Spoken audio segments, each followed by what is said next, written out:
الذاكرة بتعتبر واحدة من أهم وظائف الدماغ، لأنها بتساعدنا على تعلم المهارات وتذكر الأحداث واسترجاع المعلومات.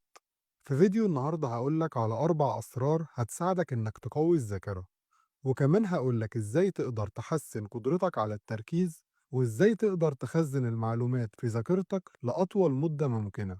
فتابع الفيديو للنهاية وما تنساش تعمل لايك وتشترك في القناة عشان يوصلك كل فيديو جديد. في 4 أسرار لتحسين الذاكرة. أول سر هو التركيز. لو عايز تحسن ذاكرتك لازم في البداية تركز على المعلومات اللي بتستقبلها، عشان لو ما كنتش مركز مش هتقدر تفتكرها بسهولة، لأن انت أصلا ما استوعبتهاش.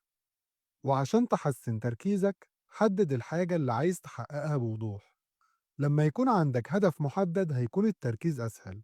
حاول تتجنب تعدد المهام وركز على حاجة واحدة. وكمان حاول تتخلص من المشتتات اللي ممكن تشغلك عن العمل أو الدراسة. وقف تنبيهات الهاتف واختار بيئة هادية ومناسبة للتركيز. وكمان ممكن تستخدم تقنية بومودورو اللي بتعتمد على العمل لمدة 25 دقيقة والراحة لمدة 5 دقايق. ده هيساعدك إنك تحافظ على تركيزك وإنك ما تشعرش بإرهاق. السر التاني إنشاء صور ذهنية. لو سمعت معلومة مش هتقدر تفتكر منها بعد 3 أيام غير 10%، لكن لو ضفت ليها صورة هتفتكر 65% منها. حاول تربط المعلومات اللي عايز تفتكرها بصور ذهنية واضحة. يعني مثلا لو عايز تفتكر كلمة مفتاح حاول تتخيل صورة المفتاح وخليها واضحة قدامك. ده هيساعد عقلك إنه يربط الكلمة بالصورة بشكل أقوى، وده هيخليك تفتكرها بسهولة بعد كده. السر الثالث إنشاء الروابط. ممكن تربط المعلومات بحاجة مألوفة بالنسبة لك وعارف تفاصيلها كويس جدا. يعني مثلا لو عارف شكل غرفتك كويس ممكن تتخيل إنك حاطط معلومة معينة في كل مكان فيها. وممكن لو بتحفظ درس معين تحط كل فقرة في مكان معين.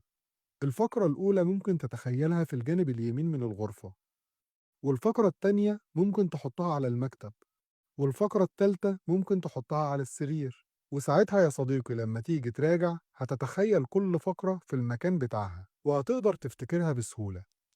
يعني ببساطة بتربط المعلومات بمكان معين، وده هيسهل عليك إنك تفتكرها عشان عقلك ربطها بمكان معروف. رابع سر هو المراجعة المستمرة. لازم بعد ما تتعلم حاجة جديدة ما تكتفيش إنك تسجلها مرة واحدة في ذهنك، لازم تراجعها باستمرار. يعني بعد 10 دقايق راجعها مرة، وبعد ساعة راجعها مرة تانية، وبعد يوم راجعها تاني وهكذا. وبالطريقة دي انت هتثبت المعلومات في الذاكرة طويلة المدى، وهتقلل من احتمالية نسيانها. ومع تكرار المراجعة المعلومات هتثبت أكتر في ذاكرتك. ودلوقتي يا صديقي بعد ما عرفت ال4 أسرار لتقوية الذاكرة ابدأ طبقها وهتلاقي نتائج كبيرة من أول يوم. 1. لا تنسى التركيز. 2. انشئ الصور الذهنية. 3. اربط المعلومات بمكان مألوف. 4. المراجعة المستمرة. شكرا ليك يا صديقي على وقتك واتمنى تكون استفدت من الفيديو. ما تنساش تعمل لايك وتشترك في القناة عشان يوصلك كل فيديو جديد.